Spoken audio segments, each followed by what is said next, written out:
The story begins with a family enjoying their vacation on a private boat in the middle of the ocean. Tom, his wife Julia, and their kids, Ben and Casey, are having a peaceful time away from the world. Julia decides to go for a swim, but while relaxing, she unknowingly drifts far away from the boat due to a sudden warm current forming beneath the ocean surface. She calls out to her daughter for help, but Casey, wearing headphones, doesn't hear a thing.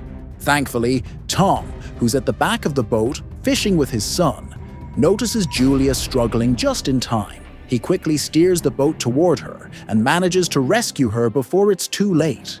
After the terrifying incident, Tom warns everyone that the ocean isn't something to be taken lightly.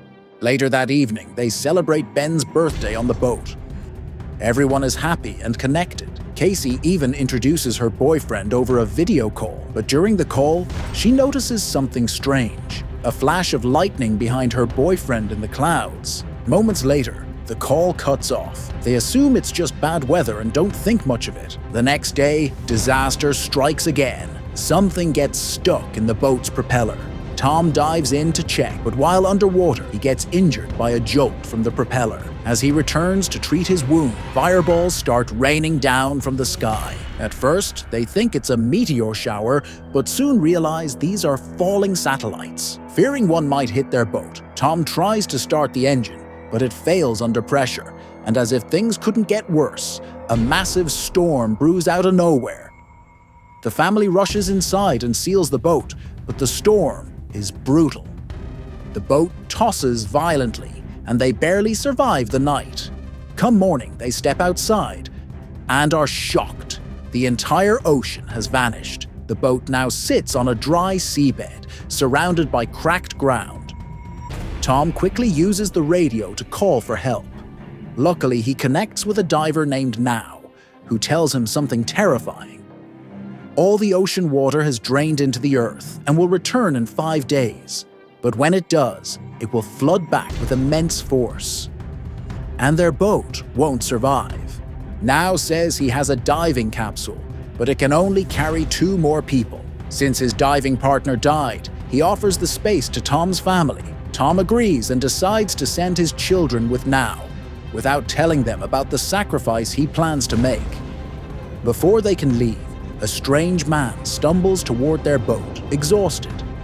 When Tom tries to help him, the man suddenly attacks. He had come to rob them. He kills Tom and goes after the rest of the family. Julia manages to kill the man's vicious dog and escape with the kids. That night, they take shelter in a crashed airplane.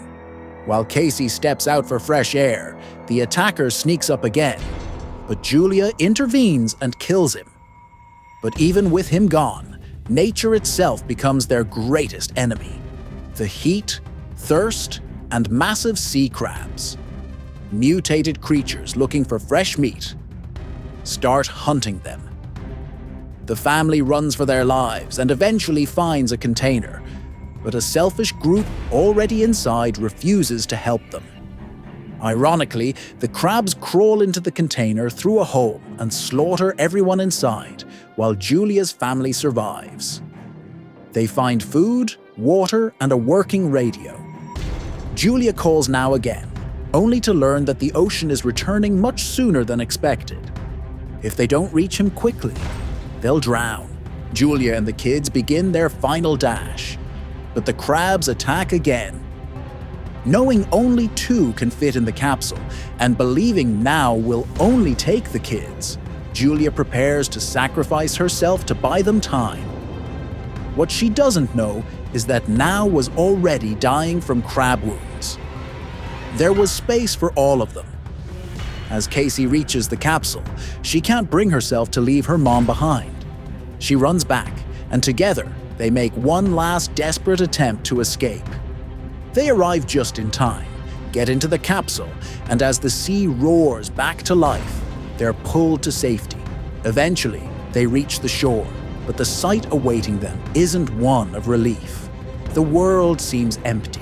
Most of humanity didn't survive. The family has made it out alive, but into a world that may never be the same again.